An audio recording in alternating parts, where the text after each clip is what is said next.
That's news to me. We're live and on the air now. Whoa! I'm here all alone. Not alone. Got porcupines like right beside you. That's true. We got Right behind Mine's and Aaron. you. Yeah. Aaron and Nathan. Dynamic duo it up today. Yeah, we're Jenna is otherwise occupied working on something super secret and super special. Yep. So and we cannot talk about that. We can only hint about it and wait in awe and trembling. And Jenna, we miss you. We look forward to seeing you again. But this week, you're stuck with me, stuck with Nathan. You should probably have like at least one of the computers open because people can respond to stuff. That's true.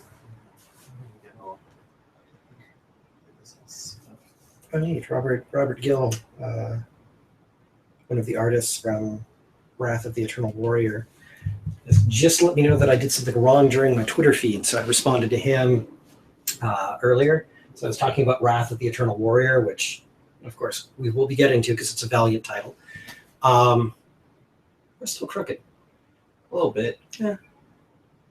It's not as bad as it was when we were setting up. But No. We would just bend this way. I'm just kidding. Oh.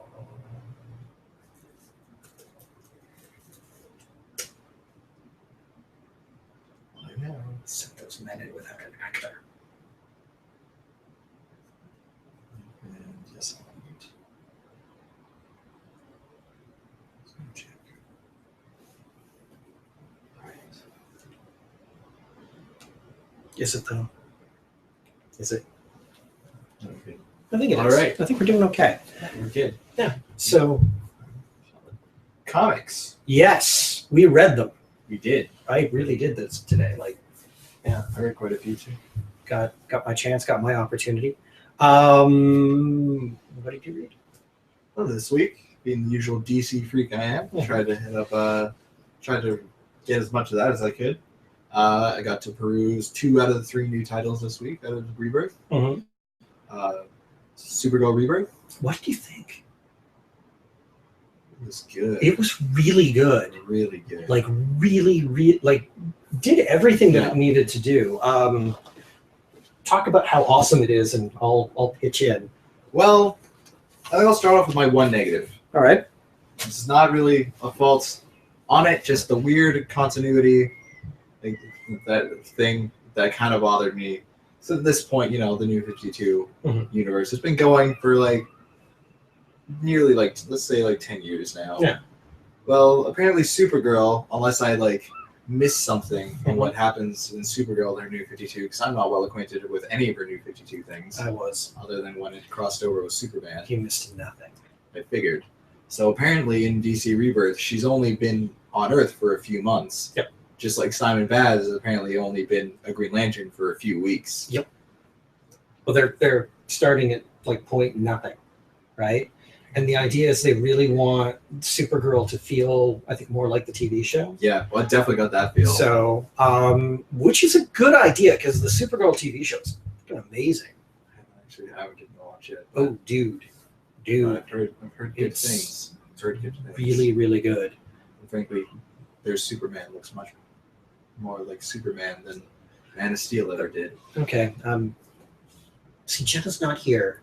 They sent us out in public without Jenna to oversee us, and now I'm going to go off on a tangent Uh-oh. because I don't want Superman on the Supergirl show. I understood that he was a presence, but by being Superman, he overshadows everything that the lead character does. Oh, I totally agree. I think it was kind of a misstep to bring in Superman. And I actually liked what they did with the comic where Superman's dead. He's done. So Supergirl is the most powerful and most important person in her title, which is exactly what she should be. It automatically gives her that importance that she needs to have in order to function. So No, it was really.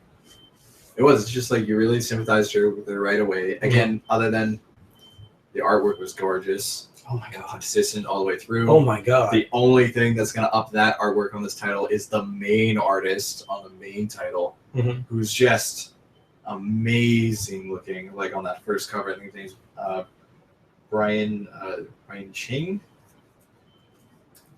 No, we have internet. We can Yes. look it up. is what we're doing. This is what we're doing. Real quick. So for those of you at home that are not watching this live, and why aren't you watching this live? Yeah.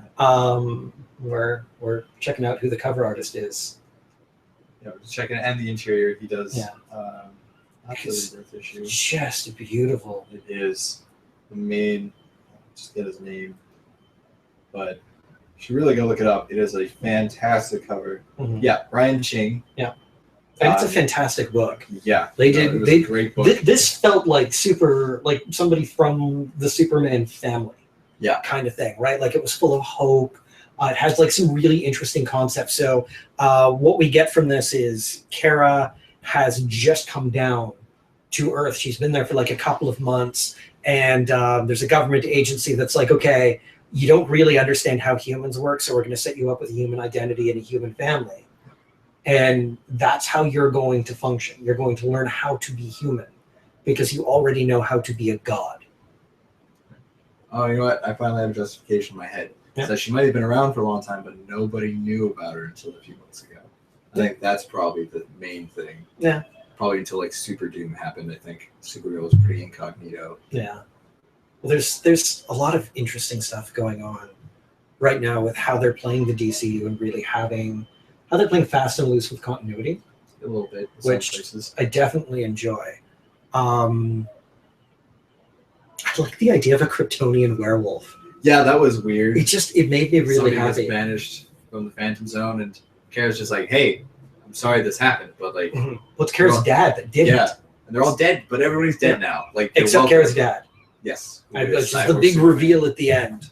Well, kind of. Yeah. Those keeping up the DC universe the last few years, after Krypton's destruction, Zor-El was abducted by Brainiac and turned into Cyborg Superman. Yeah. And he was reconstructed to look like Jor-El / Kal-El. Mm-hmm. Yeah, like look at this. Look at that cover. I know. I've seen it. It's glorious. Mm-hmm. Like, so one thing, like one of the biggest things I noticed about the two kind of let's call it the trinity of lead females in the DCU of Batgirl, Supergirl, Wonder Woman. Okay. Everybody got amazingly astounding art teams. Mm-hmm. While, like, say, Batman, for instance, kind of got a lot of Batman books, like, got more house style rather than the big. I actually like that.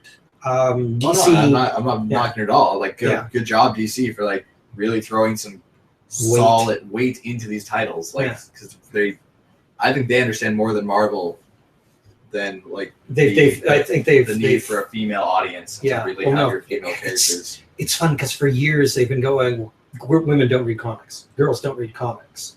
That's why we're going to do Starfire as the amnesiac like sex toy in Red Hood and the Outlaws. That's why we're not actually going to show the main character's face in the first issue of Catwoman. Like that's because girls don't read comics, but I think they finally clued in, and it shows, and it's amazing. And I'd say that DC is actually more female friendly than Marvel is right now. I think so. With a handful of exceptions at Marvel, because Marvel, everything is kind of being swallowed by Civil War II, and Civil War II is not good.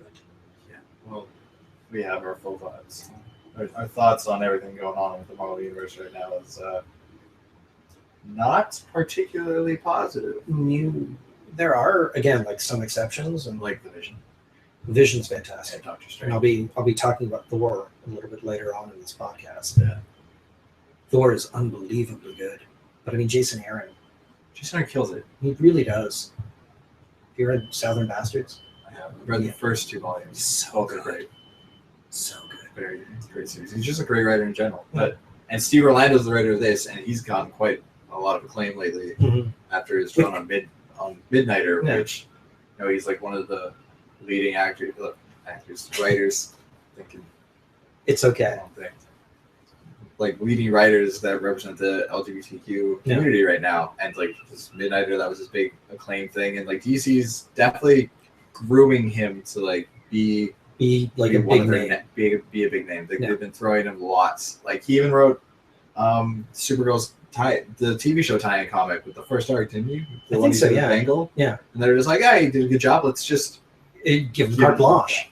And it's worked. It's clearly working. Like, this comic was outstanding. It was exceptional. I'm really looking forward to this main series like quite a lot. Mm-hmm. This is one of the big. This is like I think in my top, probably like my top 10 that I was most looking forward with Supergirl from the artwork alone. You know, it totally flew under my radar, and I picked it up because we got some exciting news from the Supergirl TV show. And I was like, okay, well, they've got the Rebirth #1 coming out, so I'll take a look at it. And I was blown away.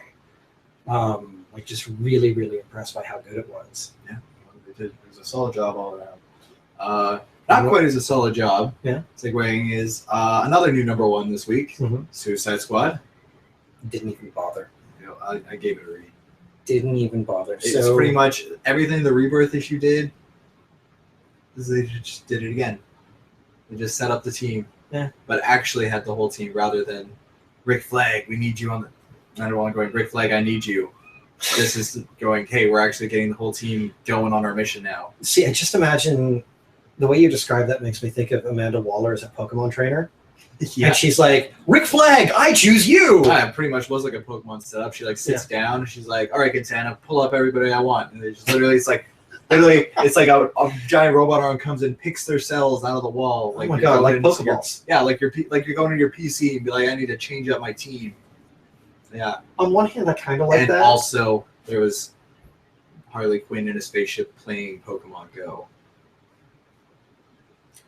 Which makes me wonder about how long it took Lee to get this done, seeing as Pokemon Go only came out a month ago. I got nothing. I really got nothing. Yeah, there's not a ton to say. Yeah. And again, we'll be talking about the movie tomorrow. Yeah. With special guest star Jesse Inokala, local legend, voice actor, like just really, really cool guy. Will be joining us on the Google Hangouts. So. It's gonna be fun. It's gonna be a good time. Oh God, I cannot wait to rip that movie. And I will try to defend some of it because I didn't. So will I. I. Actually, like it wasn't Fantastic Four. It certainly wasn't BVS. It wasn't Captain America War either. Really? You're gonna go there? Well, I mean, it's not as good. It's certainly not at the upper echelon of it. Yeah, exactly. I'd say it's about on par with Avengers: Age of Ultron. Yeah. I didn't particularly like that movie either, but yeah. What else I got this week? Nightwing. Mm-hmm. Sorry, I want to go back to Suicide Squad. Like, is the art good? At least, like. Yeah, I mean, it was solid. You know, like. Although still, it's like Jim Lee. It's like I always like Jim Lee, but again, this was a lot of it is them like really huddled together on a spaceship. So it's like a lot. It's okay. You know, it's like still Lee's usual. It's good, but like even for Lee, it's a little not as great because everything's really crowded together and just really claustrophobic looking. And that is something that has slowly been happening more and more as Lee's adding more and more details to all his panels, and it's just busy. Everything was just busy. Like if it wasn't for, like I've seen his work without Alex Sinclair's colors, and it's just what is happening. He is the true wonder of Jim Lee's art team. I would agree with that. A guy named Bill Shakespeare once said, "Brevity is the soul of wit," and what that effectively means is don't waste my time. That's generally considered to be a verbal thing. Like, get to the point already. Jim Lee's art is beginning to feel overcrowded and like it's lost its brevity. And it's being saved more by colorists than it is by Jim Lee. And he was, again, like one of the hallmark artists of the 90s. But biggest one in the world. You know what? Just something that just kind of like I was thinking about today with Jim Lee, and that how he's like to be able to make sure I get all my work done for these comics. Mm-hmm. And it's just like, you know, I follow his social media. Yeah. The guy's on vacation with his family like every other week. Like I get it, you got a lot of money, but maybe stop going to Italy like twice a month, and maybe you can do a full 20-page book. Just saying. Sorry. I like your work, but like so far, anything outside of a single one-shot issue, like just you don't get anything done. No. Honestly, I'm kind of okay with that. I think that there are at this point better artists. I really like him sort of being in the grandfather role because I think a lot of people grew up on Jim Lee art. Yeah. And with good reason, because again, like his 90s stuff was amazing. Like his entire run on X-Men, all of the Wildstorm stuff that he worked on and created and did. And I would love to see more of a Wildstorm imprint in DC, but like as a separate universe and then having those two sort of cross over, because there's very different themes involved in both of those universes. I don't know. That's kind of where I'm at with Jim Lee. Suicide Squad, I think.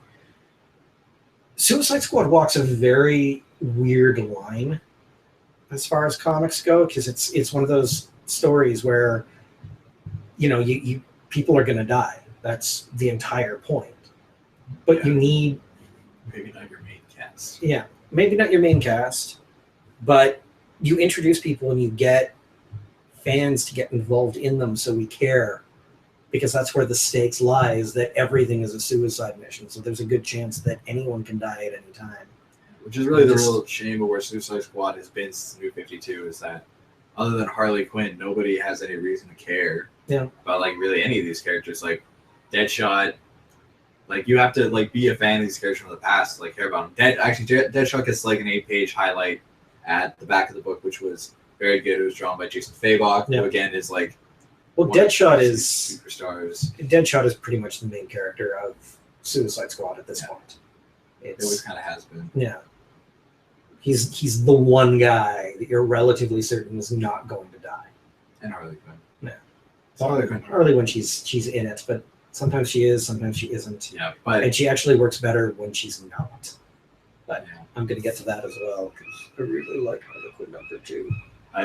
That was one I did not get to read this week. Oh, it's so good. It was on my to get to eventually list. Yeah. But yeah, I mean, number one didn't really too much, and as I've said before, how they actually write Harley just kind of grates my brain a lot of the time. Mm-hmm.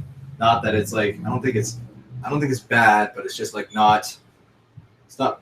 But it's a comic that I feel like should be for me, but I can't get into it. Yeah. Because after just seeing Sausage Party the other day, which was a nutso thing, like Harley Quinn is almost like, and Deadpool characters like that have the potential to be things like that. I just can't get into them. Mostly I think because a lot of like my inability to get into Harley Quinn at least is always, I just wish somebody else was drawing it. Well, it's because we had, when Harley Quinn first launched in the New 52 in this iteration. With the Zero issue? The Zero issue is ish. Oh, I love that. I love the Zero issue. But the art. Yeah, the art. The gorgeous, gorgeous art.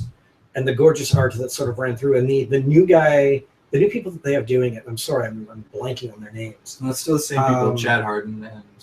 Is it? Yep, still Chad Hardin and Alex Sinclair on colors. It feels like it's not the same quality of art. Like it lacks a certain amount of the vibrancy that he had in those early issues. Yeah, because those early issues were gorgeous. Especially those first pages, those pages he got to show off at the end of the Zero issue. Mm-hmm. I was like breathtaking. And then I got number one. I was like, all right, not as great. And then as the first arc went on, because I only ever picked up the first arc in single issues, and I haven't gone back yet. But like, it never did it for me in the right way. Especially when you have like great fill-in artists like Stephen Rue coming in.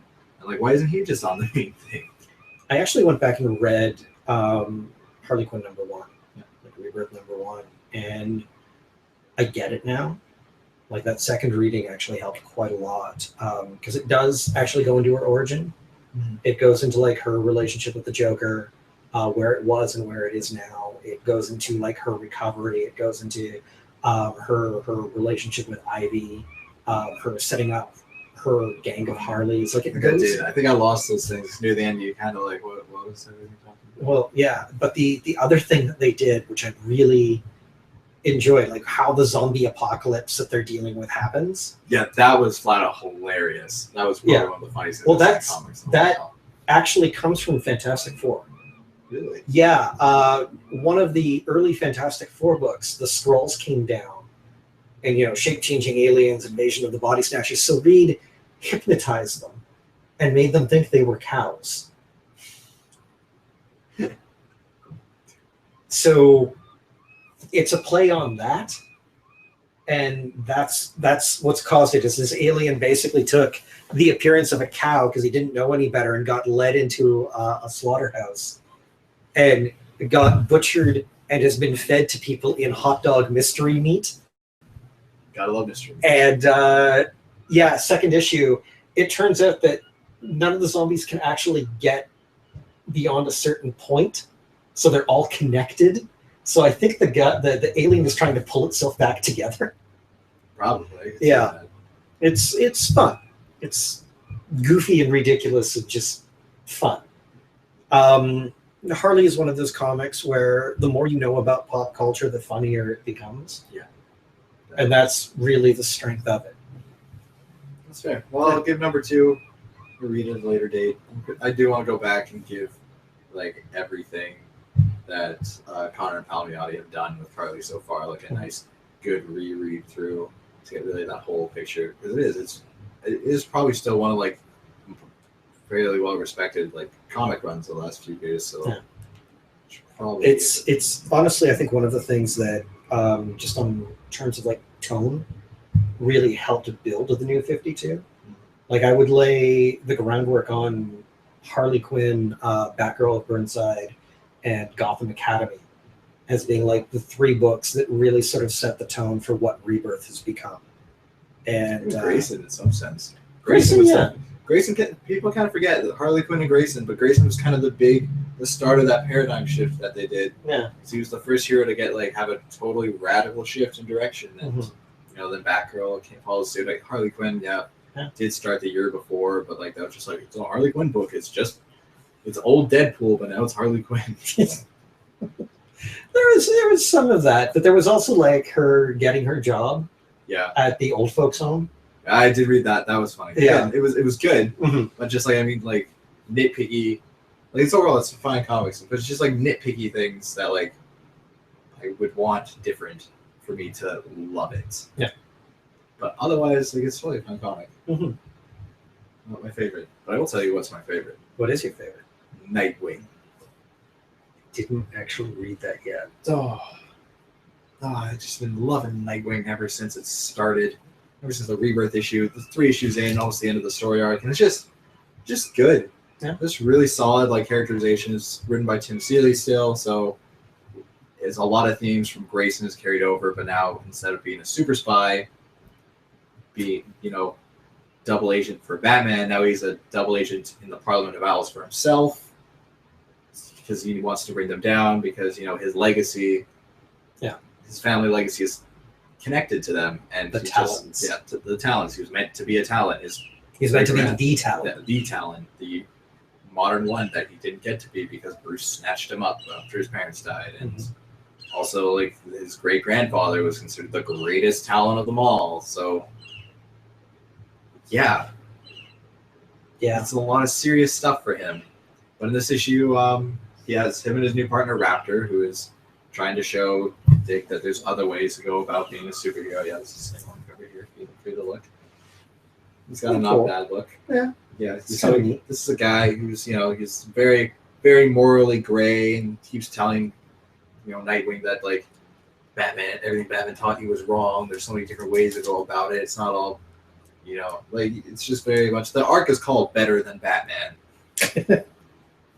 And so far, comparatively to the main Batman title, it is better than Batman. Yeah, that's not hard. Yeah.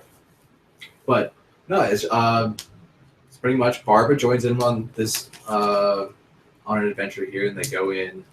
They're on a mission for the Parliament of Owls. Barbara joins in because Dick stood her up on a date in Tokyo. And pretty much, it's just I almost don't even want to talk much about what happens because I really just want people to go out and read this. It's great characterization. There's some moments where Barbara gets maybe a little too overreacting to what Dick's current path is, but you always, every issue you feel this debate that Dick wonders if he's going too far. Who can he trust? Relying on himself. Just trying to find a way to stay true to who he is without getting lost in the darkness. Yeah, this is really clever because you've got Raptor sort of acting as the devil on his shoulder and Barbara acting as the angel. So you've got that interesting interplay. And I actually really dig the updated Nightwing outfit.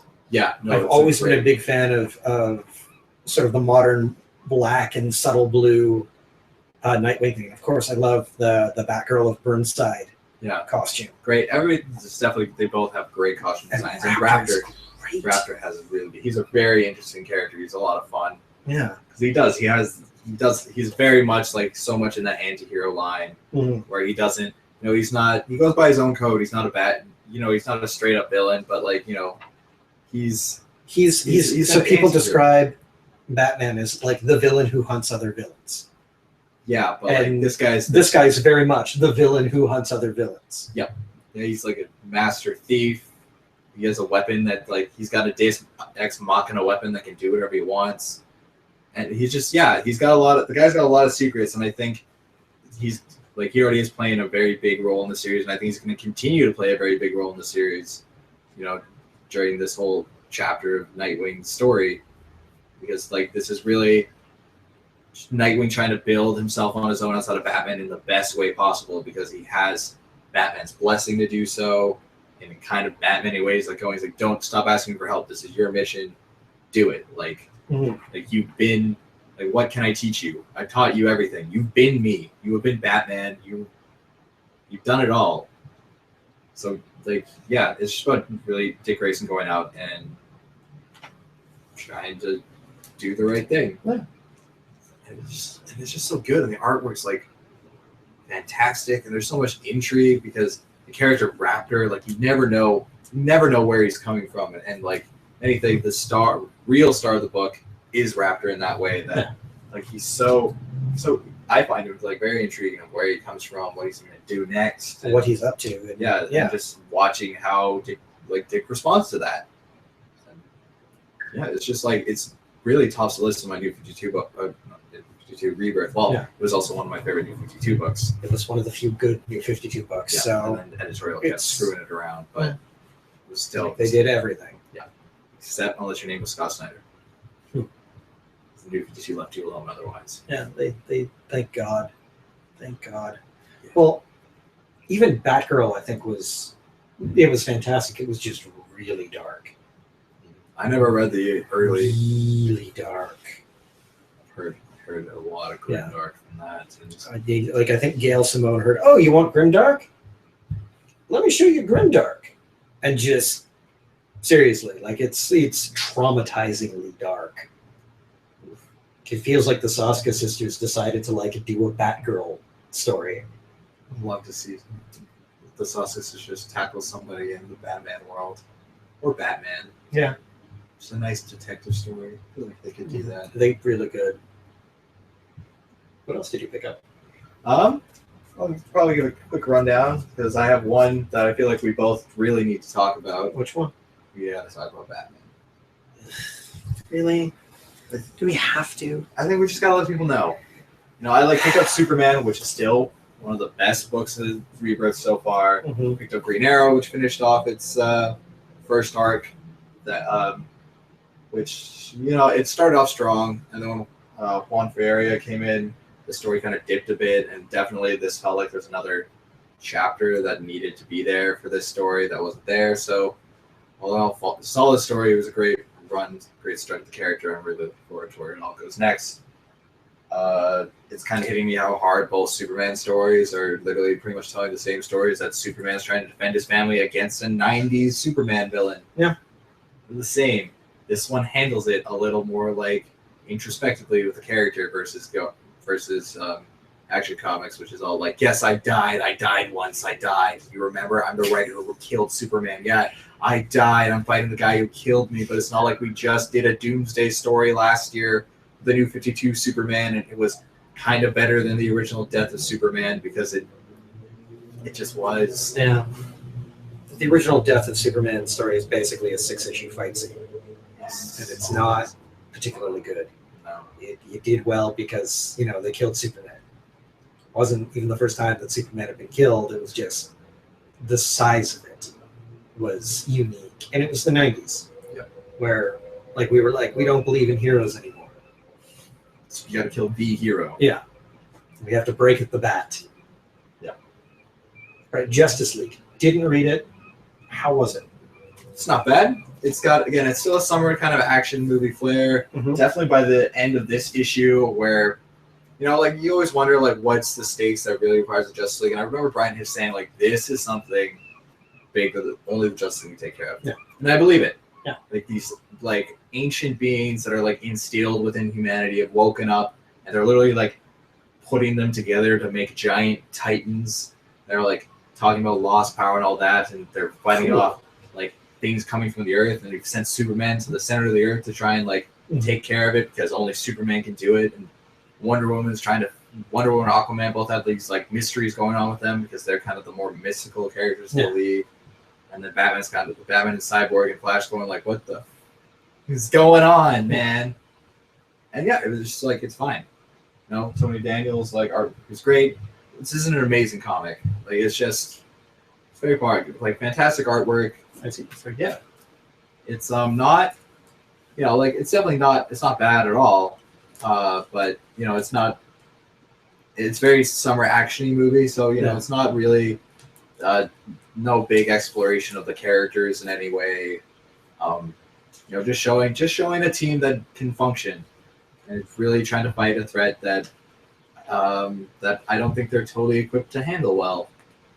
Because this is the entire world all at once, kind of having some stuff go down, and how are 8 individuals to deal with this? And there's a mystery to what's going on here, and there's potential. It's definitely not the worst. No, it's not the best, but it's solid nonetheless. I'm actually okay with pretty much all of this. No, none of it's bad. Yeah, it's just the Justice League. I think some of the best Justice League stories were probably on the cartoon, which was outstanding. And then the Grant Morrison run from, God, when was it? The 90s. Was it the 90s again? Wow. I'm old. But Grant Morrison's whole thing was I'm going to do every 2-3 issues is going to be a self-contained, almost world-ending threat, because that's what the Justice League should be doing, is the big summer blockbuster stuff. Yeah, well, definitely it's got that whole JLA sort of blockbuster vibe. Yeah. Definitely where it's crazy high stake, weird, crazy stuff going on. Totally down. It's called The Extinction Machine. I would say, I'm in. Okay, this is a comic that I'm going to have to start reading now. So it's definitely one to give a try. I'd say screw you, DC, but I'm actually really happy that they're doing well with their characters again. Yeah. I'm now convinced. I'm not convinced. Is it possible for Marvel and DC to both be doing good stories at the same time? No. I don't think so. I mean, that's proving that Marvel's just going. My wallet is thankful, but this was mine. Fill it up with good DC stuff rather than okay Marvel things. Well, Marvel, everything is Civil War right now, and oh god, it's bad. It's really bad. I haven't been reading it. Like I've said the past few weeks, I've given up on Marvel. There's a few Marvel Now titles that kind of pique my interest, but overall, I kind of consider giving the whole thing a pass. Vote Loki is really good. Ultimates was really good until it started crossing over with Civil War 2. Miss Marvel has actually been probably the best Civil War 2 tie-in, but it's specifically because it's about the disillusionment of its main character. So Miss Marvel is Kamala Khan, and Kamala Khan is a Muslim girl who happens to be an Inhuman, and the comic is great. It's fantastic. It's one of the best things that Marvel has ever published. It's incredible. A friend of mine from school actually on the letters page. Neat. Cosplay she did. Yeah, G. Willow Wilson is outstanding. So really good artwork. Alpha Alfonso, I think, is the main artist. I'm not sure who it is. I know that's who it started off with. I'm not sure who it is. But just incredible. And honestly the best Spider-Man book. Yeah. Period. Because it totally captures that feeling of just energy and anything can happen, and this is how kids speak and how kids are and the problems facing an actual teenager who happens to have powers and is trying to be a good kid. It's amazing stuff. And she's based herself off of Captain Marvel, like hilariously off of Captain Marvel, and then meets her hero. And that initial meeting is incredible. Are you dying, or do you need? Yeah, I'm dying. Here. Mine's fully charged. Really blend. And so Captain Marvel is making a lot of mistakes that don't make any kind of sense with in Civil War 2. She's basically gone full-on Minority Report. Yeah, that's all it is, really. And it's really, really dumb. And Miss Marvel just recently clued in on that. So it's the disillusionment of that authority figure, of having to realize that your heroes aren't necessarily the best people, and you can't always rely on them or trust them to do the right thing. I would recommend just doing the attach. Sorry, we're So, okay. Other one, not that. Oh. Yeah. Neat. Sorry, we're trying to keep our Macs alive so that if anybody is out there and wants to talk to us, they can. So we can talk to you. Yeah. All right. What else do I have to say about this league? Yeah, fun stuff. Yeah. Definitely not super deep. Don't go looking for super deepness here, but it is world-ending threats that actually feels worthy of the Justice League, and it's not a. I mean, there's a big mystery conspiracy, but also not at the same time. And it's fine. As opposed to, again, Civil War 2, which is just, it's better than Civil War 1, I can see that. but that's not high praise. They killed the Hulk. I know they killed the Hulk. You want to know how they killed the Hulk? With a Hulk arrow. No, because it's dumber than that. Okay, so they show up to Bruce Banner's place, and Bruce has isolated himself. He's gone out of his way. He's been helping people with science from a distance. He hasn't had a Hulk incident in like 3 or 4 years. Totally clean. And then a bunch of people show up and basically start antagonizing him. And he's like, just leave me alone. And they're like, no, you're gonna have a Hulk incident, so we're gonna make you have a Hulk incident. And he's like, just does anybody understand what you're saying? Because you all sound like idiots, please leave. And then Hawkeye, who is sitting like 500 yards away or some bullshit, thinks he sees Bruce Banner's eyes turn green and kills it. Yep. So you have a hero killing another hero who wasn't doing anything. Yeah. I'm sick of heroes fighting heroes. Like, as a big, extenuating, stupid bullshit thing. I hated it in AVX. I hated it in X-Men Schism. I hated it in the original Civil War. Like, there's stories that you can tell there. Like, and Brian Michael Bendis is, typically speaking, a very good writer. Like, an incredible writer. And he's doing these characters justice, but, like, the editorially mandated dumb is just, it's not good. Ugh.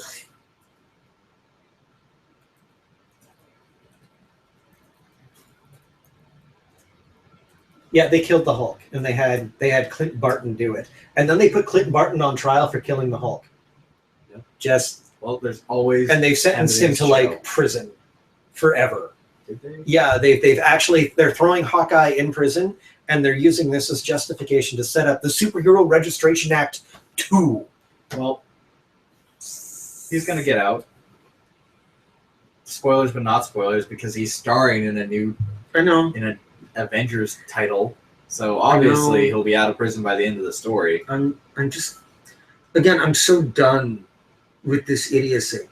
You know what I really liked? Matt Fraction Hawkeye was really good. You know what else was really good? Not as good, which is no discredit to the people involved, but the Jeff Lemire. Yeah, I like Hawkeye was also really good. You want to know what hasn't been? Fucking Civil War 2. It's just no. I'm And really done with Marvel's like every Marvel title right now is involved with the idiocy.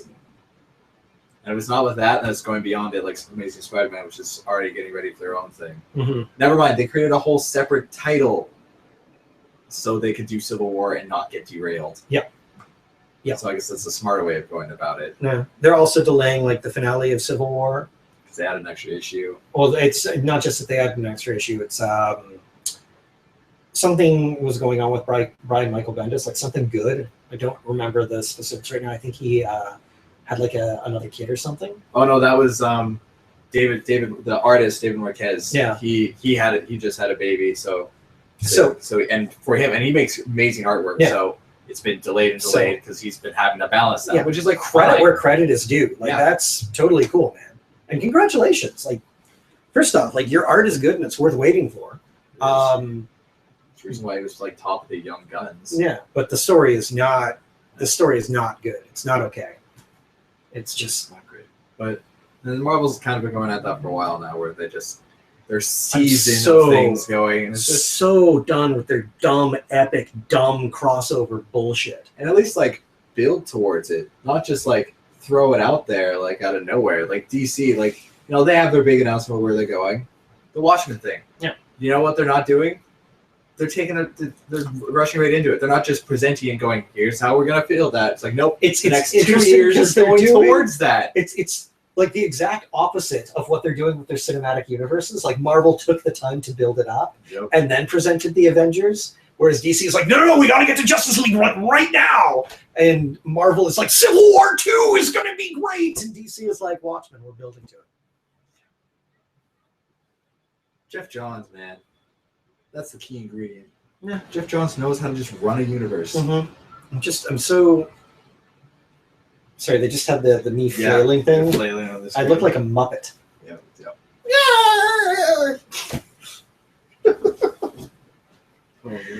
Kermit the Frog here. Yeah, we get a little nuts.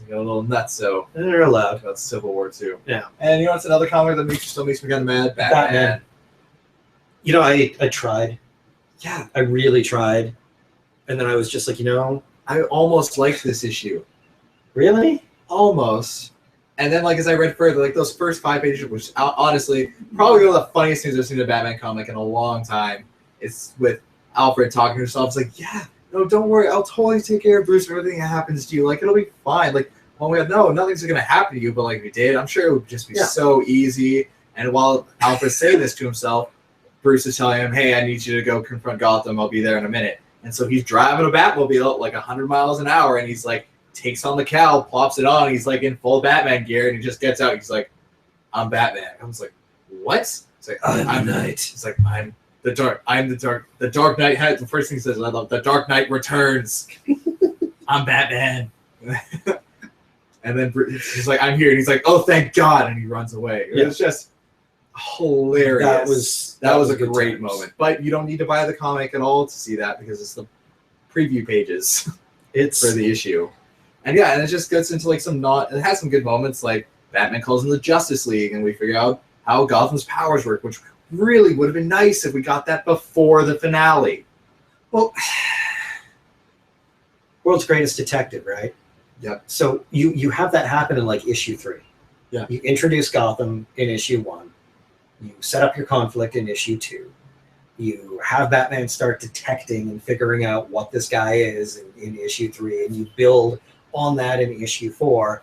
And then by this issue, we should be building towards a climax, which is what they've done. Credit where credit is due. But it's the pacing feels off, the writing feels off, the characters feel off. I'm not invested in this at all, and I don't care. Yeah, there was no build up to even like care that when these characters went like psycho. Like, I feel a little bad for Gotham Girl, which ends like, spoilers.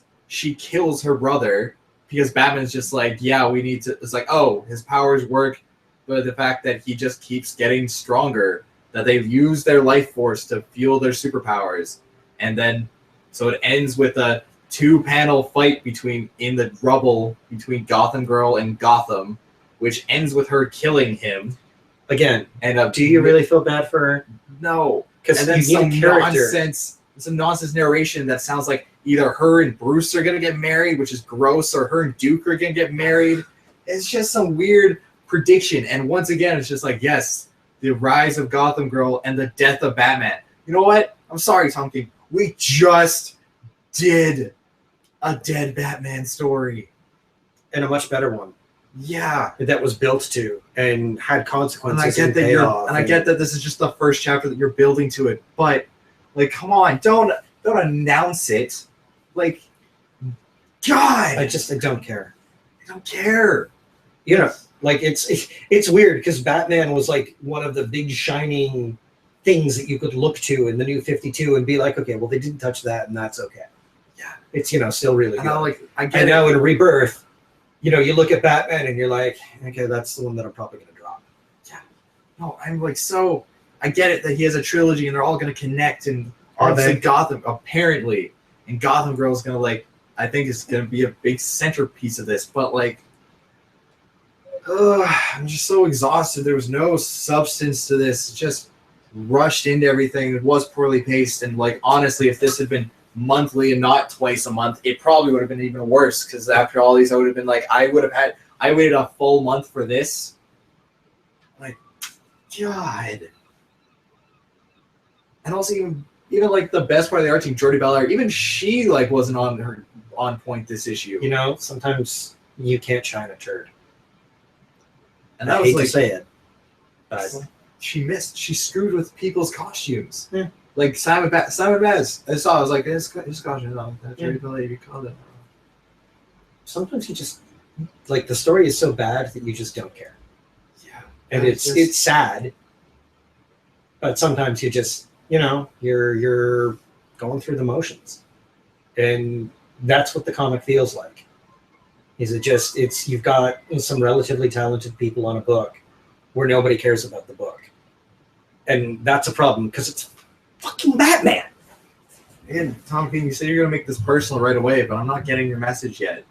Like, I think Scott Snyder had to earn the personalness, Yeah. He had to prove for like 2 years he could tell a good, solid, basic Batman story. Like, I guess that's what you're trying to do here, but like, well, no, here's.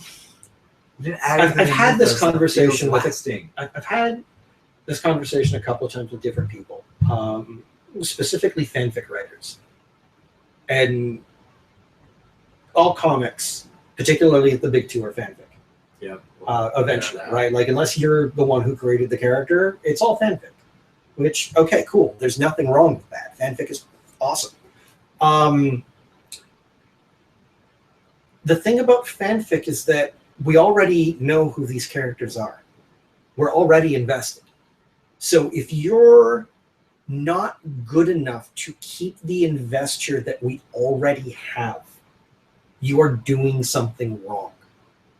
And like, I walk into a Batman comic thinking, okay, I know this character. Yeah. Bruce has he's been so off this whole series. And I don't know this this doesn't feel like Gotham. This doesn't feel like a Batman story. And I talk a lot about like theme and why things work, because that's what I find interesting, right? Like, writer, again, I've got a novel coming out and I'm posting a novel on my Facebook fan page, which Aaron Golden on Facebook, take a look for it. But certain stories work with certain characters, and you can't tell Deadpool the movie with, say, Captain America, because it doesn't fucking work. And this isn't a Batman story. I don't know what character this story would even fit, because it's so disjointed and so disjarring that I'm just like, I don't care. Yeah, I think it's just poorly paced. Bruce at the end, he's just like, Gotham, this is all my fault. Like, Gotham is it isn't. I'm Batman. I'm Gotham. That's what it is. Like, it's a bad pun. The title of the whole story is a bad pun. Yeah. He's like, I am Gotham. As you think, oh, I am Gotham, is in like, That's playing off of Scott Snyder's thing that he started off with and ended with, the Gotham is thing. But he's like, I'm Gotham, I'm Batman, I represent this. And Gotham's like, you're right, I'm going to kill you now. And they're like, like, it just, Bruce doesn't internalize the pain of everybody. No. Like, he does, but not to that degree. Like, Bruce he wouldn't blame himself for Gotham going crazy, which also was just terribly developed. That's something Spider-Man does. Yes. Peter Parker adopts the guilt of the world. Batman has his own guilt and his own pain, but he doesn't dwell on it. He just uses it to inform himself. So his pain is really his power. You know what? Actually, I realized, you were talking about you're not sure what story this would suit. This would suit a Spider-Man story. It would suit a Spider-Man story. This would actually be a great Spider-Man story. Yep. I'm going to go back and reread it, yeah. And just every time they say Bruce, think Peter, and every time they say Batman, think Spider-Man. Yeah. I'll probably like it. Yeah. Yeah. So anyways, this gets one more issue out of me because it's the epilogue, and it's going to apparently have Ivan Reis on it, and he's great. So, and because the whole thing will be wrapped up neatly, and I can put it away, and then I'm just going to keep reading All-Star, and then I'm going to sit patiently and wait for Sean Murphy's Batman that he's writing and drawing himself. Oh, I'm so excited for that book. There's like literally almost no details about it other than the fact that he's doing it, and it's gonna be sometime next year, and like I don't know if he said it's gonna be 8 issues or 14 issues, or if it's like he's doing 60 issues of All-Star with 8 issues of its own thing. He's doing his Dark Knight Returns year 100 thing. Mm-hmm. I'm so excited for that. Sean Murphy is like my favorite comic book artist right now. That's fair. Yeah. And now I feel better. Good. And else would have, I think, helped you feel better. I don't know if you actually picked it up. Birds of Prey. I haven't finished it. I Good. read about half of it, and it's solid. So good. Like, talk about setting up your 3 leads and setting up like the conflict between them. Gorgeous artwork, incredible characterization. Does a really good job of introducing the new Helena Bertinelli to people that may have not gotten her in Grayson, and developing, I think, her further than they did in Grayson, which is great. They kind of dropped her character development after the first arc. But also talking about the importance of Oracle and really establishing like who Oracle was and why that mattered, and just incredible work. And then you've got the introduction of like a new villain. Another book that's playing on the history that's there. Like not everybody like playing on the history, but exploring it. Yeah, almost like it's almost an opposite thing where Supergirl, they kind of disregarded all her recent history and just got back to a iconic back to basics approach. Well, this is iconic back to basics, but also really built on the history that's already existing, that's been built up over the last few years in the New 52 with Batgirl and Black Canary and the past. And it's a really fun book. It is. It's a really fun book. They do a really good job with just everything in it.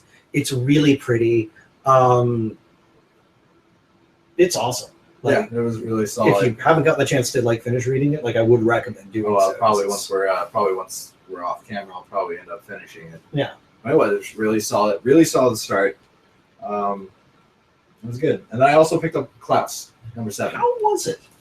It was cool. Like I keep looking at it and being like, I should give this a shot. I don't know. I think maybe give it a shot. It's like definitely kind of lost me in the middle there.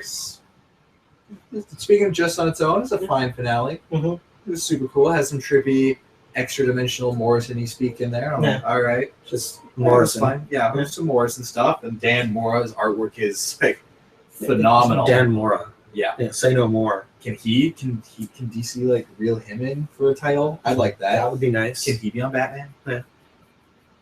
With another writer? You know who I'd like to see take a shot at Batman? God, what the hell is the guy's name? Give me a second. Because I totally know this, and I'm Caitlin Kittredge. She did Coffin Hill. I can't think of her art style off the top of my head. But she's not art, she's a writer. Oh, okay. But just one of the most gifted writers, I think, working in comics right now. Coffin Hill was this incredible, multi-layered horror story that was told over a span of generations, but at the same time, so concurrent and stacked on one another, and it was just this incredibly moody, well-developed horror tale. And she's currently working with Kurt Sutter, guy that wrote Sons of Anarchy. Okay. So the two of them are doing a comic right now called Lucas Stand, and it's all of the amazing. Premise is like this soldier gets back from the war, like whatever war, and suffering from PTSD and is distancing himself from his family, and there's no support for him because, of course, there isn't. And he's violent. He's got like terrible urges and a lot of damage from when he was fighting. And he's approached by the devil. And the devil is like, so a bunch of demons got loose. You wanna do everybody a favor and hunt them down? So he's been traveling through time, hunting demons. That sounds fun. And yeah, like last issue, it was World War II Paris. This issue, it's Deadwood. Like you know the town or the TV show, I think it was Deadwood. They did like this really, really gritty, realistic Western show. So he's in the Old West. Okay. This time around, hunting down a demon. And just amazing stuff. Like, would recommend. It's really, really not just solid, but deep writing. Just brilliant characterization. There's a lot of really cool stuff going on in there. I'm actually going to talk about a Valiant book this week. Whoa! It's been like a couple of weeks. Exactly. Yeah, it's been a while. Yeah. It actually has been a while. Yeah. Wrath of the Eternal Warrior number 10. And I'm actually going to apologize to the guys that were working on it because I called it issue number 4 on my Twitter feed, and it's because it's the 4th part of the story that they've been doing. There we go. So they brought in the concept of the Eternal Warrior is there is this guy who has been chosen by the life force of the planet to fight on behalf of the planet.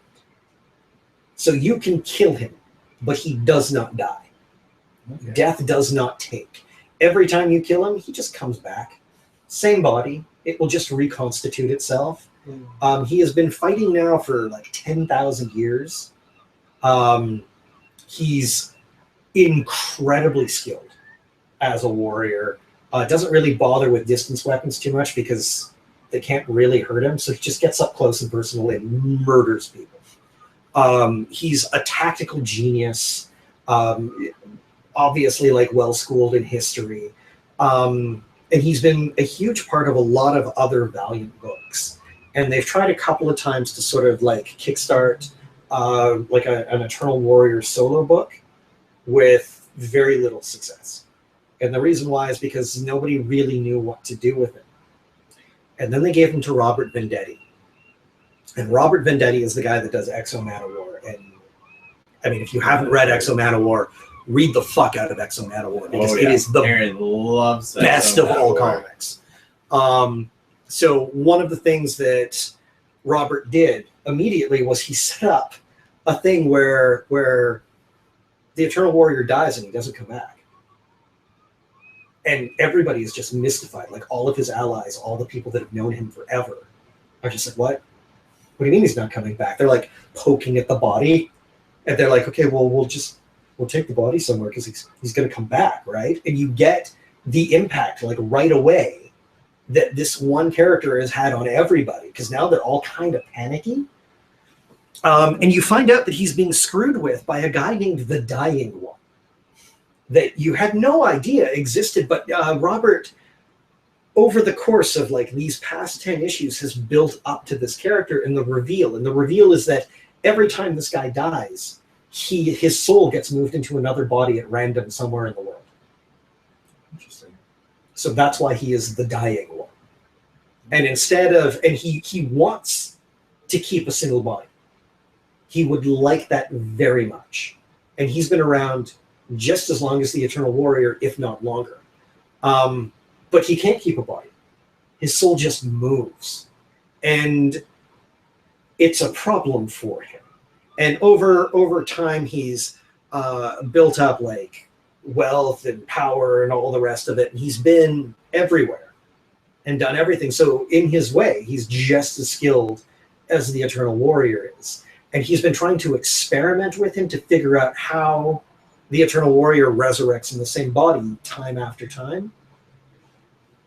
And so he's actually like, he stole the body and put it in like a death trap maze to like kill him repeatedly and then observe the process of him resurrecting.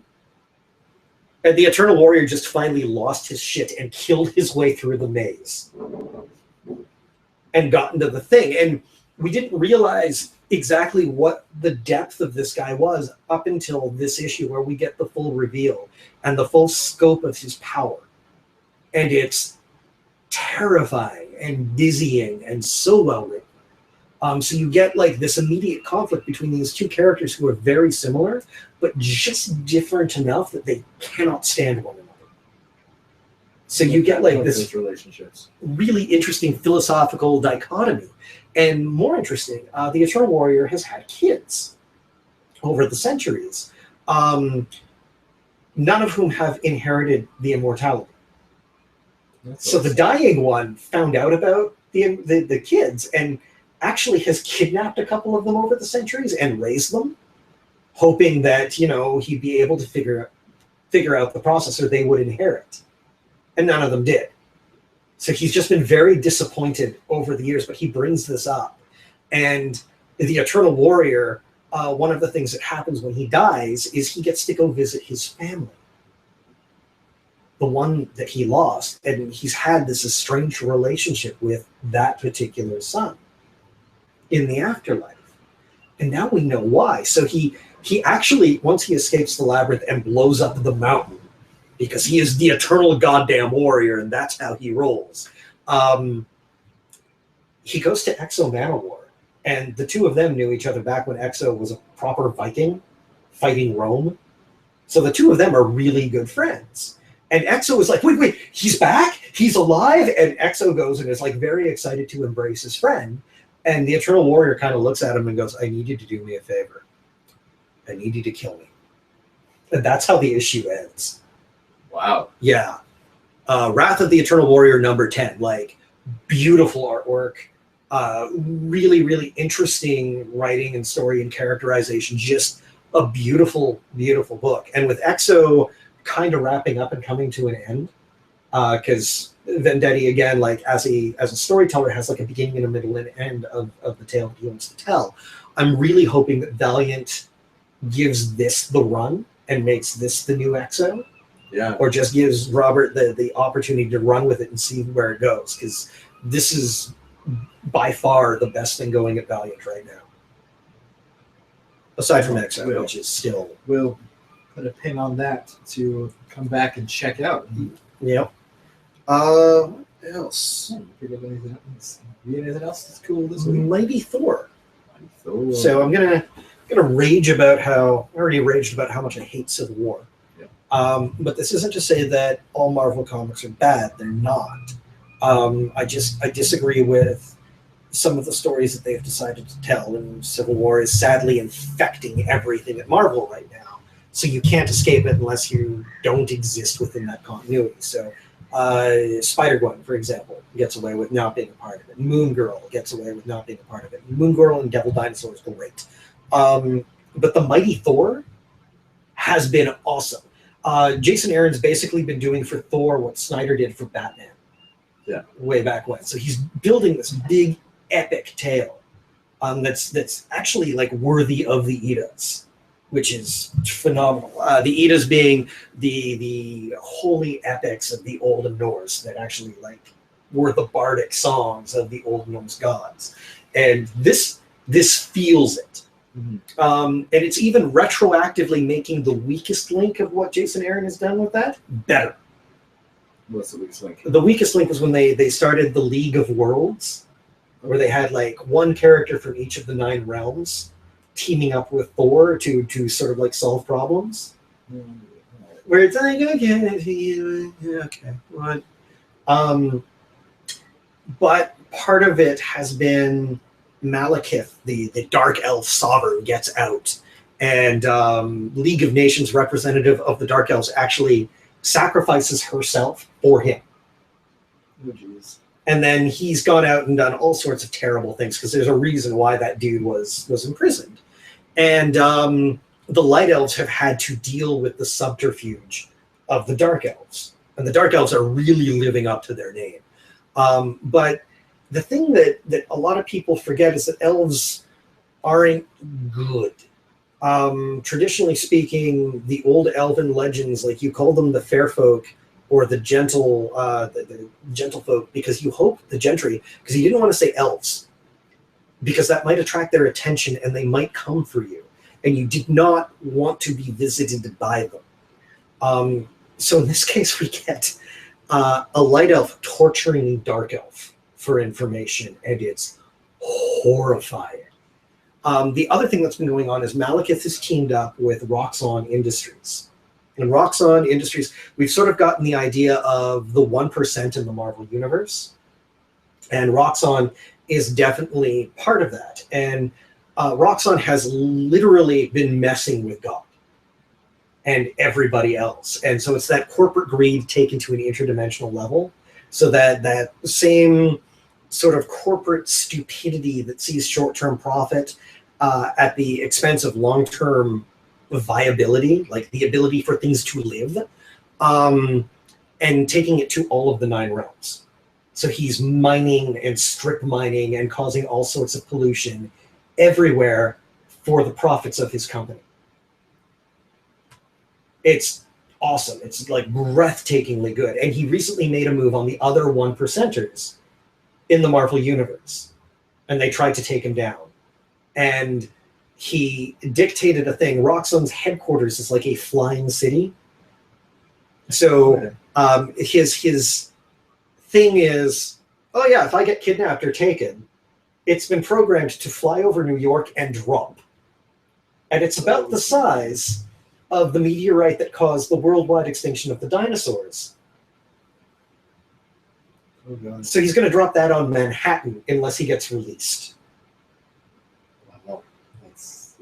That's some high stakes. Yeah.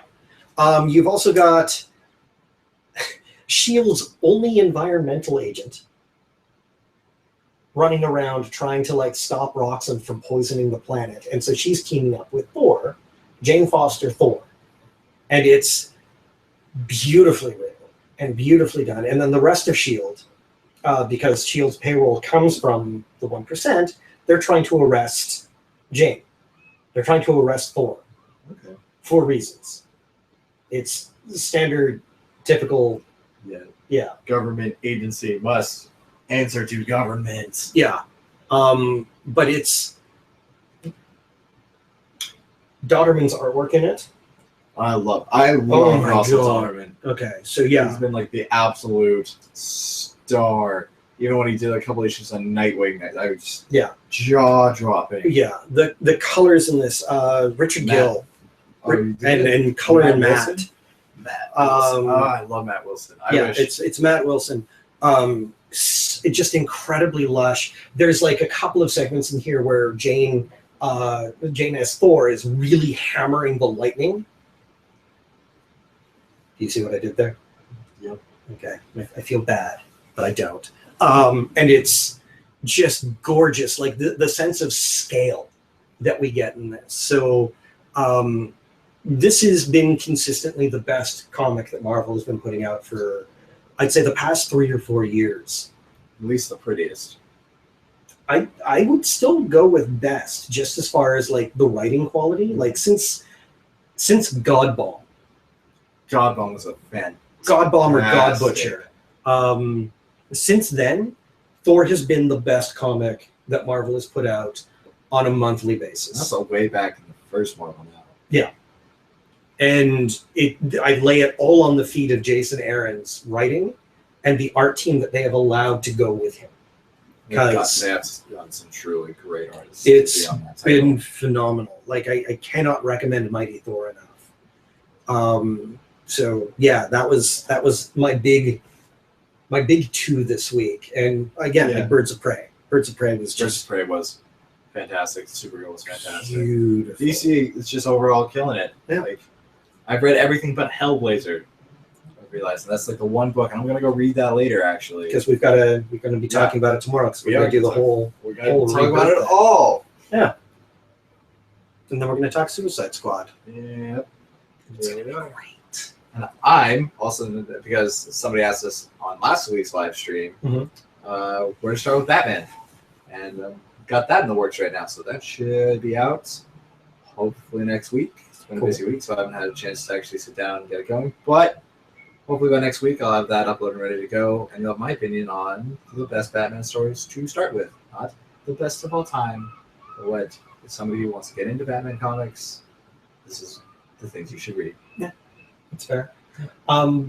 We should do like you bring your top 5 favorite Batman trades, and I'll bring mine, and we'll just go into them and talk about why we like them and stuff. Yeah, I definitely want to do that. Thanks, Darren. Yeah, cool. Just for the thumbs up. Yeah. Anybody have any questions or anything? Yeah. Anything else? We'll go open it up. So if you guys want to open up to the floor for the next 10, 20 minutes. Yeah. Typing. That's where we sit in silence and nobody talks to us, and we're like, oh. Well, this is kind of my fault because we were trying to do this on Facebook, and then I couldn't get the Facebook thing to work, so we just booted back out onto Google Hangouts. So I blame that, and we'll make sure that we've got the Facebook thing set up for next week because that's just simpler. Yeah. But else, definitely, I'm thinking of doing a lot of. And if anybody could tweet at me if they don't want this, but I'm thinking of just sitting down and doing a lot of where to start things for our channel, because I just feel like this in the age of the internet you can literally start anywhere you want, but thanks, Darren. Yeah, it's a noisy apartment and the background noises. It's what you're probably hearing right now is the computer thing. Yes, that computer has not been reset. I want to say 3 months. Wow. Since the last time it was shut down. That's a long time running. Yeah. There's also been a lot of noisy dogs outside too. Oh God, yeah. That was something that happened. And some things are dropping. In the other apartments. Are they? Maybe a few things. Maybe the mic didn't pick up. I'm not sure. What else we got coming right now? Jenna's got her super special, awesome secret things that we can't talk about. Yep. Jenna and I did the review of Water's Wrath, the 4th book in the Arrow Awaken series.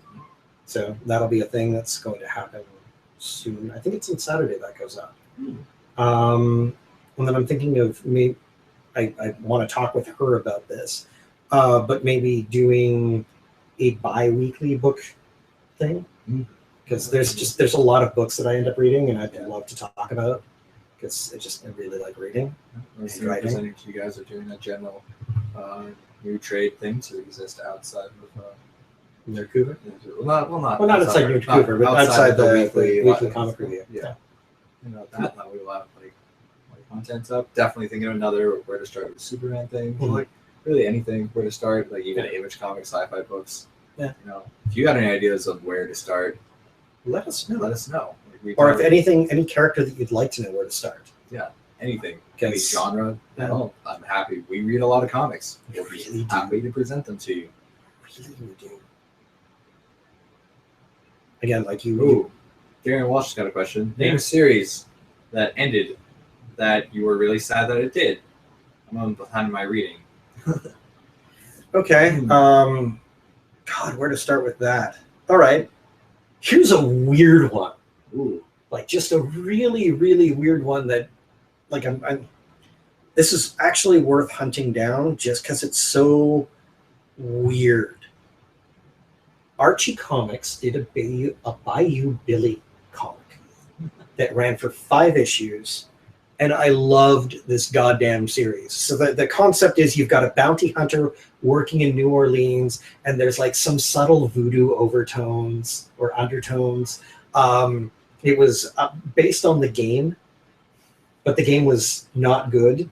But the comics were fantastic. Just really interesting artwork, really interesting characters. Went into a lot of history and relationships. And even in that 5-issue run, it was like, this is great. But Archie wasn't known for anything outside of Archie at the time. Yep. So nobody bought it. Like, nobody bought it. It was just ridiculous. There was a comic series called Malibu, like an imprint called Malibu that Marvel ended up buying. And then the rights kind of got muddled, so they haven't done anything with those characters since. But some of those characters, they had a celebrity, like a movie star superhero named Hardcase. And so he had been part of a super team, but his team died in front of him.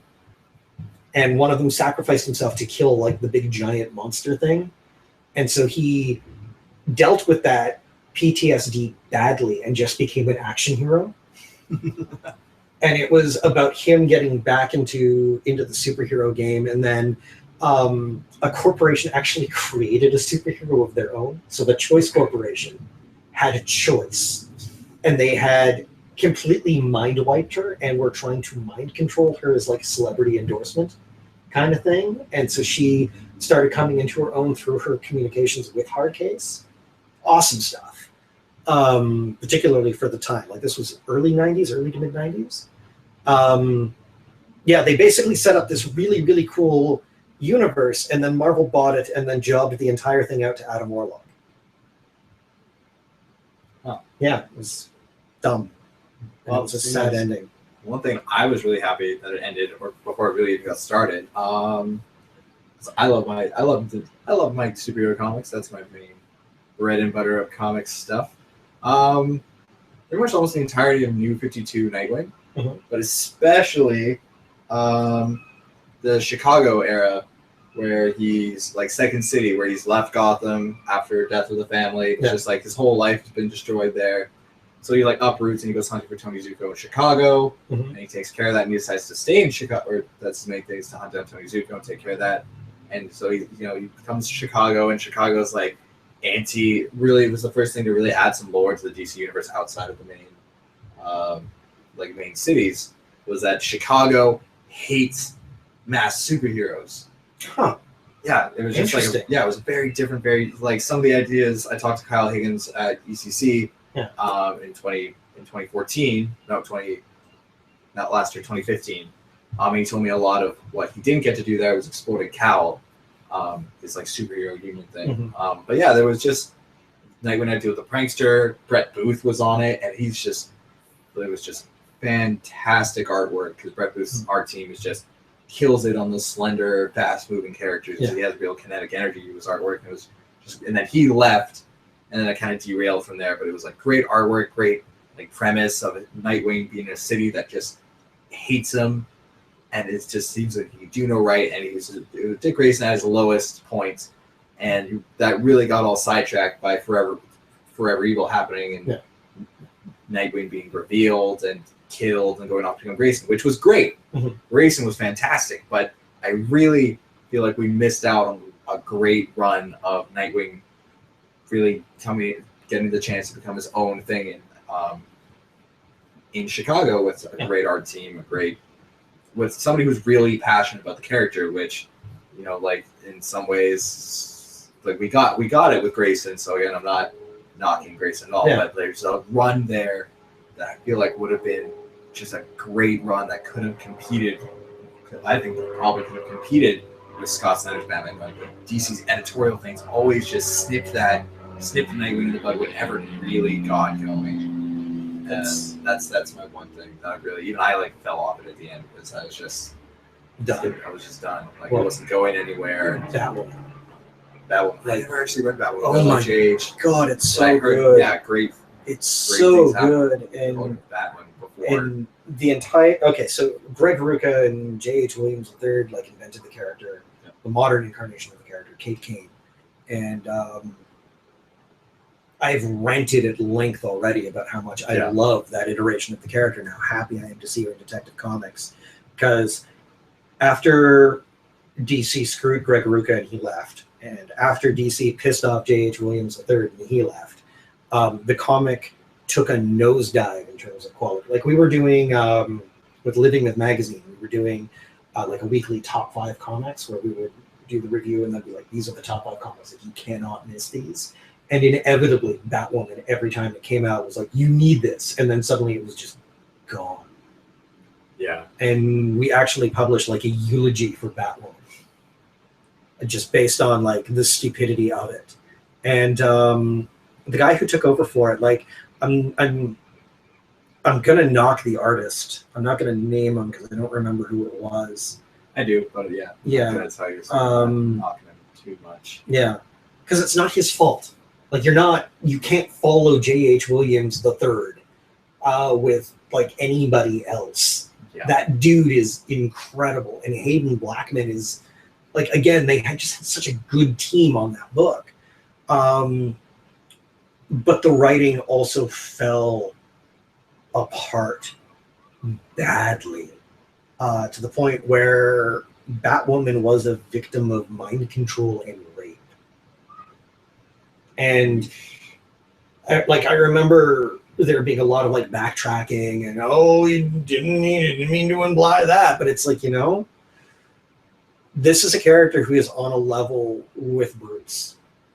Can you do the Bruce Wayne mind control rape story? No? Then don't do it with Batwoman. Like this isn't hard. Another one I had, which was more of a comic run that just never got going, so just ended.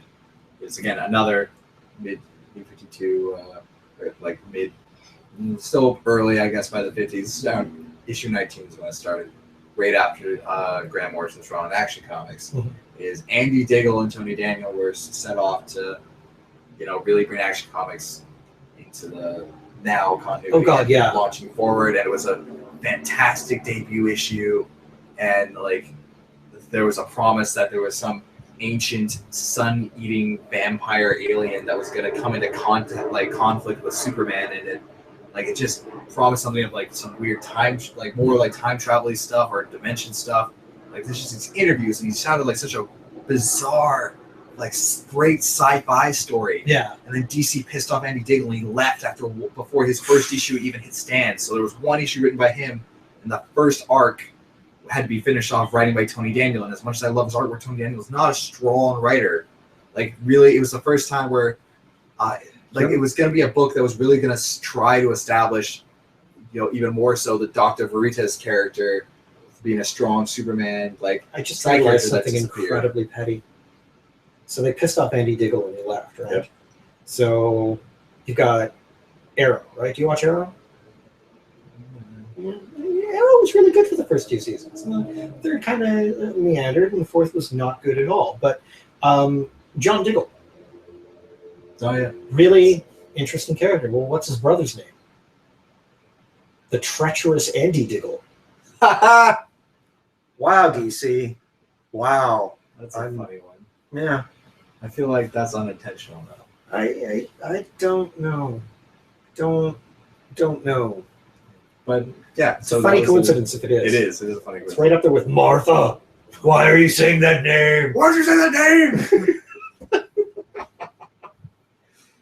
Yeah, no, that was a comic run I was really looking forward to, and especially it was right when Superman Unchained was coming out too. Mm-hmm. So it was always like, to me, I was like, oh, 2 like really cool sounding Superman books coming out, and then the one that I was actually more excited for didn't come out, and then Superman Unchained ended up being kind of a mess of its comic too, and then like Superman was kind of a mess until Greg Pak finally came in on Action Comics, and then even that still devolved into a mess, and now we're here. Rebirth, and like Superman's doing pretty well for himself now. Gonna mention a Valiant book, shockingly, because again, like Valiant tends to be really, really good, but in this case, I was kind of glad to see the comic go. And it's Shadowman. Shadowman had like a really strong opening couple of issues, and then it went nowhere. They changed art styles actually for the better. But they had no idea what they were doing with that character or what the mythology was, and you could tell. And they eventually just ended it, and that was a good idea. The Shadow Man 4001 comic has actually been really good. Would recommend that one, but the modern day Shadow Man stuff has just been bad, like actively bad. So kind of glad they decided not to go with that. Also, I was also sad about Mark, even though again they had like a solid ending, they got to see through to the end. But I was just sad when Mark Waid and Chris Samney's Daredevil ended. Mm-hmm. Oh God, yeah, because that was just a great run. Even though like their whole once they moved to San Francisco, like didn't quite gel with me as good as when it was still in New York stuff. It was still a nice, an interesting turn to the character. It was. And there seemed like still a lot of potential to be explored, but sadly they decided to like move on. But also because Marvel Secret Wars was coming. Yeah, so it was like, oh well, let's just get rid of the character development and the story. Yeah, because after that, Charles go back to like the old bullshit that we've been running since Frank Miller. Yeah, I was about to say it's like Charles Soule decided to take a Frank Miller approach, but now he's a DA rather than a defense. And it's not good. No, I did like the costume though. Yeah, but again, even that, I was just it was just such a magical comic book. It was like really my first dive into Marvel comics, like reading them regularly, and what got me excited. It was just because I heard great things about it, and it started at the same time where like New 52 came out, and similar quality, but like a different tone. Yeah, it's also what really people. Again, I'm gonna say it, like not to be all hipster about it again, like I said with Grayson, kind of how Grayson was really the underdog, the secret starter of like the paradigm shift trend. Yeah. Daredevil was kind of that start of like a really refocusing and paradigm shift of the character that just really focused on him as a character and explored him, moving him forward, but also dealing with everything that's come before. But Hawkeye gets the credit of ushering in that era of Marvel in, but really it was Daredevil that started it, and it was just always a great, amazing teams and a flowing story arc through pretty much all the way through. There was a lot of interesting stuff with Morbius.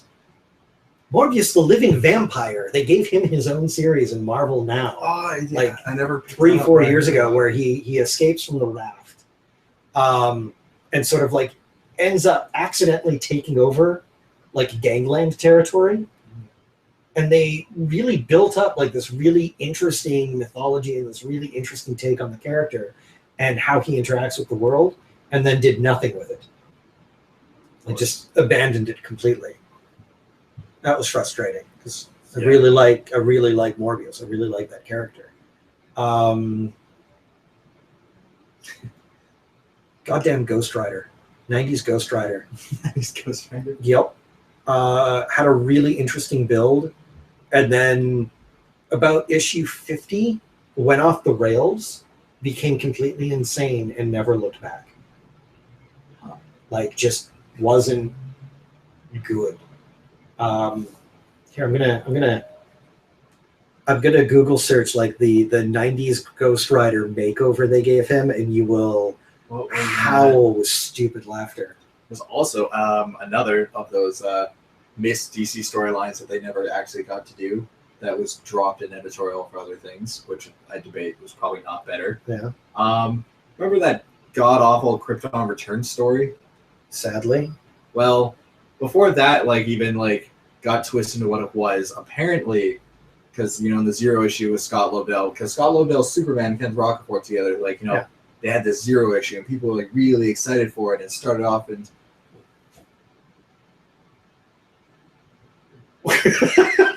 so I'm showing Nathan the image of the neon Dayglow Ghost Rider. It's like, in the yellow and red, and it's just the biggest goddamn mistake. It's like flamboyant, like Bane, with whose head's on fire.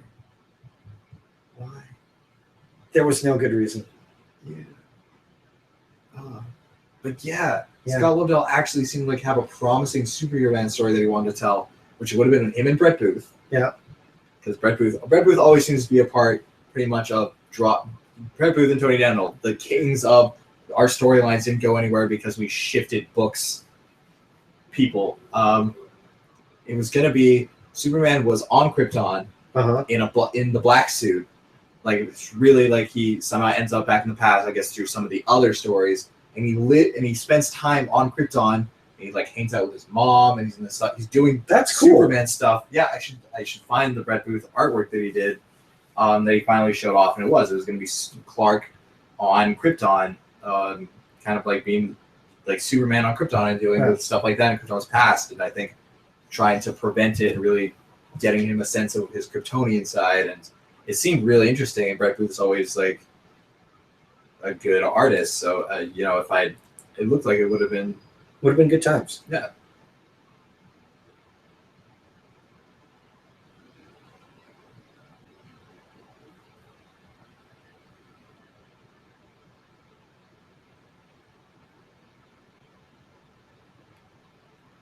Does anybody else have any other questions? Yes, any other questions for us while I do a quick search for the thing? Yes, I can never find the thing. You put this on Twitter like years ago.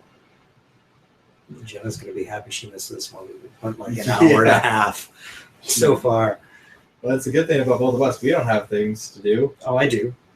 I'm just enjoying the conversation. We're not as super strict a timeline as Jenna is sometimes. Well, sometimes I am as well, but I can kind of afford to muddle around. Well, I had nothing else to do today. Yeah. One of the benefits of insomnia is, you can just get around to doing it when you're not sleeping. Fair. I don't think I'm gonna find it. This was like a long time ago.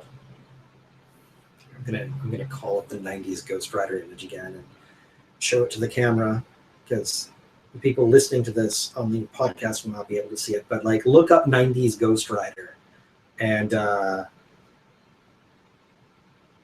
you have to scroll down a bit because nobody wants to admit that this thing existed.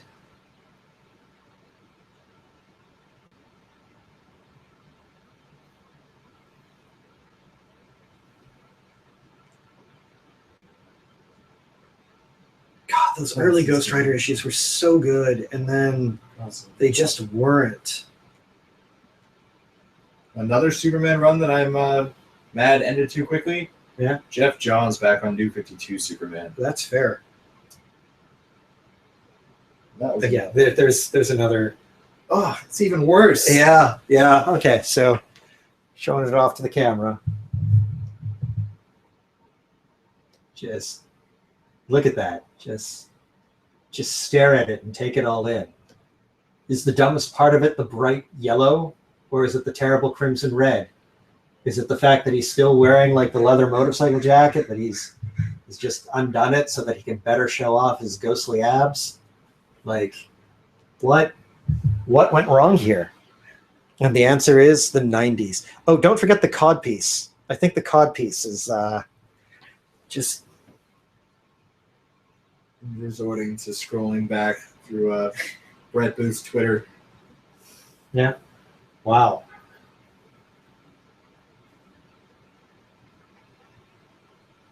Just gonna keep going. We're gonna stop at a point, and hopefully, I'll find it.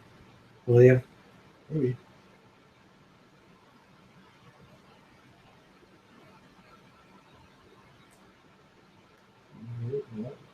Pretty far. Where are we at? Okay, we're back to October of 2015. We can find some more. We can go farther. We have the technology. We have the power. That's it for questions, though. I think we're going to wrap up after you find the Brett Booth thing that you're looking for. Yep. We're just talking about Flash stuff. Well, I think it might be around here somewhere.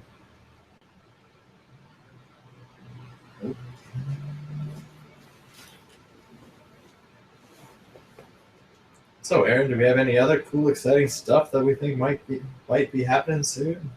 The Symphony of the Gods is coming to town. What's that? An orchestral replaying of. Oh, yikes! Love the discussion. You did the Olympics for you guys. Oh, thank you. Aw. That's really kind. Thank you very much. Somebody likes this more than listening to the Olympics. Cool. To be fair, the commentary has been incredibly misogynistic this year. But yeah, Symphony of the Goddesses. So they do an orchestral remix of Legend of Zelda, and they're playing it at the Queen Elizabeth. Okay. If you go to Live the Nerd Life, we had an article up on it on Friday, including like the best remix of a Zelda song you will ever bloody hear. You can Google it on YouTube. It's I want to say Celtic Legend of Zelda. Let's see what the actual proper name of it is. But yeah, it's up on livethenerdlife.com.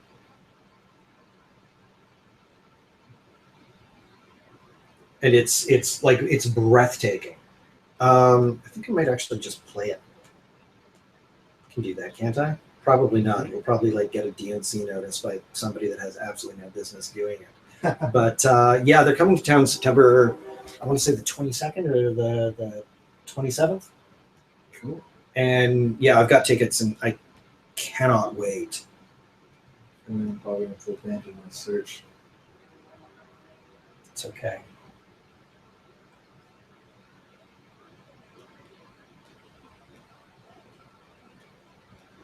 Yeah, A Link to the Celtic Past. It's by Video Games Live.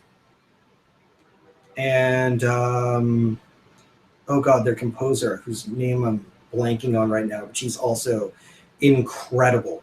You can get it down on iTunes, Amazon, or Spotify. It's The Celtic Link. So just look up The Celtic Link on YouTube.